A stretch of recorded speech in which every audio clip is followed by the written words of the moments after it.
ডলারটা তো এখন অনেকটা 117 করার পর থেকে তো আমরা দেখতেছি ডলারের যে সংকট ছিল সেটা অনেকটা সলভ হয়েছে। এখন ওই আগের মতন সে সংকটটা নাই। একটা এখন যেটা সমস্যাটা আছে ইন্টারেস্ট রেট নিয়ে। ইন্টারেস্ট রেট বাড়তেছে, এটা আমরা বাড়াইতেছি আপনার ইনফ্লেশনটাকে নিয়ন্ত্রণ করার জন্য। তো সেটা দেখতে হবে আমাদের ইনফ্লেশন কত দূর আমরা করতে পারি। আর একটা হলো যে আপনার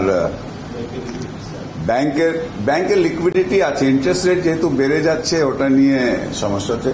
কিন্তু ব্যাংকিং যেটা বলা হচ্ছে, আমি আগেও বলেছি, আমাদের ব্যাংকিং খাতে কিন্তু আমাদের অনেক সংস্কার প্রয়োজন।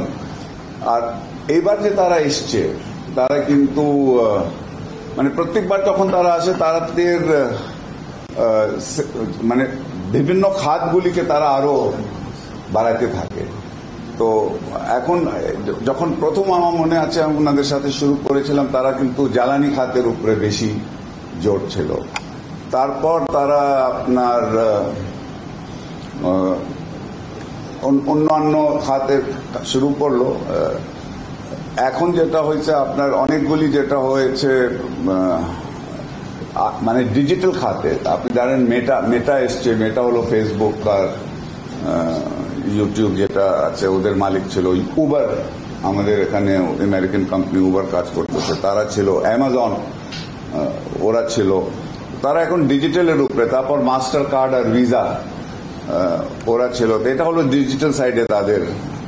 এনার্জিতে তো ছিল, এনার্জি তো জি আছে, এক্সলেট আছে, বোয়িং হিসাবে আছে, তারা এসছে।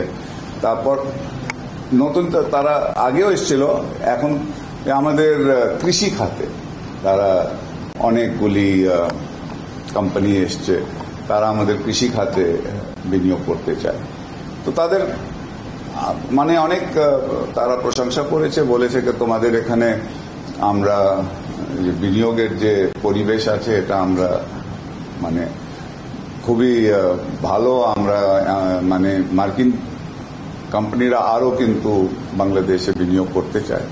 আমি তাদেরকে স্বাগত জানাইছি। আমি বলেছি যে আমরা তো মাননীয় প্রধানমন্ত্রী বিনিয়োগের জন্য অনুকূল পরিবেশ করতেছে, এবং বিশেষ করে এখন যে ধরনের আমরা আন্তর্জাতিক কারণের জন্য অর্থনীতি যে চ্যালেঞ্জ মোকাবিলা করছে, এই সময় কিন্তু মাননীয় প্রধানমন্ত্রী বিশ্বাস করেন যে এই সমস্যার সমাধান করতে গেলে আমাদের বিনিয়োগ বাড়াইতে হবে। দেশি এবং বিদেশি বিনিয়োগ দুটাই আমাদেরকে বাড়াইতে হবে। এবং এটার জন্য এই ধরনের যে যখন ডেলিগেশনরা আসে, এটা আমার মনে হয় খুবই বিনিয়োগের জন্য এটা খুব ভালো।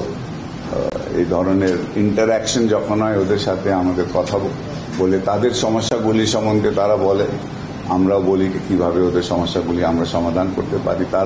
আমরা বলি আমাদের অনুকূল পরিবেশ আছে, তারা সেটা স্বীকার করে। কিন্তু তারপরেও তারা বলে যে এই অনুকূল পরিবেশটাকে থাকার পরেও কিন্তু কিছু কিছু তারা সাজেশন দেন, যেটা আমরা মনে করি খুবই আমাদের কাজে দেয়। আমরা এগুলি নিয়ে তারপর আমরা আগাতে পারি।